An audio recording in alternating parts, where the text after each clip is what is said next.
আচ্ছা, না আপনার নাম তো শুনেছি অনেক জায়গায়, সেই জন্য আপনার কাছে এসেছি। তাহলে মনে হচ্ছে ঠিক জায়গায় এসেছি, তা না? ঠিক আছে, তা আমার টোটাল 5 চালান তো বললামই। প্রথম চালানে আমি 1000 মণ জ্বালানি নেব। ঠিক আছে, এরকম আমি 4 চালান নেব, দিয়ে সেই দেবো। হিসেবে আমি অ্যাডভান্স আপনাকে 5000 টাকা দিয়ে যাচ্ছি। ঠিক আছে, দিয়ে দেবো, কোনো ব্যাপার নেই। ধরুন এখানে 5000 টাকা আছে,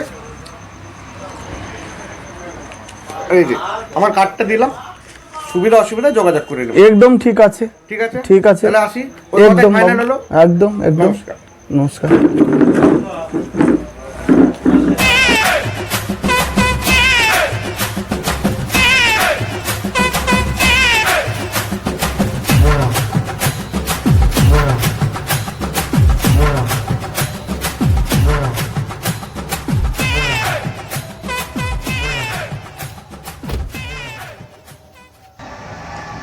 সেঠজি, একটা বাবু এসছে বড় একটা গাড়ি নিয়ে, আপনার সঙ্গে দেখা করতে চাই।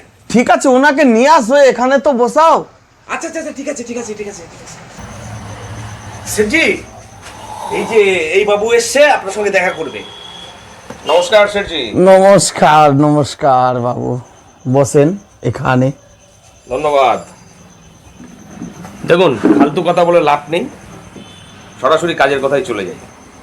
আমার নাম তো নিশ্চয়ই শুনেছেন মনে হয়, আমি রাজনারায়ণ চৌধুরী, চৌধুরী বংশের সন্তান। হ্যাঁ বাবু, আপনি তো সেই জমিদার বংশের ছেলে আছেন। এবার ব্যাপারটা হচ্ছে, আমার একটা 800 বিঘের আম বাগান আছে। এখন সেই আম বাগানের ম্যাক্সিমাম জিনিসগুলো লুটফুট হয়ে যাচ্ছে। তা আমি চাইছি আম বাগানটা কাউকে একজনকে 5 বছরের জন্য লিজে দিয়ে দিতে। তা সে লিজ নেবে, আমাকে 5 বছরের জন্য কিছু টাকা অ্যাডভান্স করবে এবং 5 বছর ধরে সেই আম বাগানটাকে পুরো ভোগ করবে। গাছ যদি ভেঙে পড়ে সেই গাছ তার, জ্বালানি যা হবে টোটাল জ্বালানি তার। কিন্তু আমাকে 1,02,000 টাকা বা 2.5 লাখ টাকা মতো অ্যাডভান্স দিতে হবে। আমার এই মুহূর্তে টাকার খুব প্রয়োজন। আমি অন্য কাউকে দিতে পারতাম, কিন্তু ব্যাপার হচ্ছে তারা লুট করে নেবে। বিশেষ করে আমার আত্মীয় স্বজনরা আমার সঙ্গে ভালো সম্পর্ক নয়। তাই জন্য আমি চাইছি যে এরকম কেউ যদি থাকে বা আপনি যদি নিজেও নিতে চান, কারণ আমি তো শুনেছি আপনি বিরাট বড় মাপের ব্যবসাদার। এখন কতটা আমি তো জানি না, আপনার কথা শুনলাম যে মাখনলালজি বিরাট বড় মাপের ব্যবসাদার।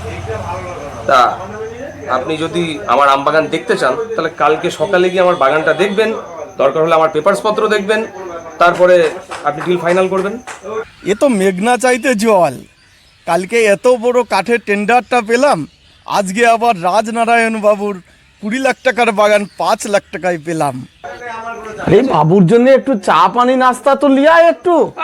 ঠিক আছে, বাবু একটুখানি চা পানি খাবেন, একটুখানি আমি আসছি, এক করে আসছি।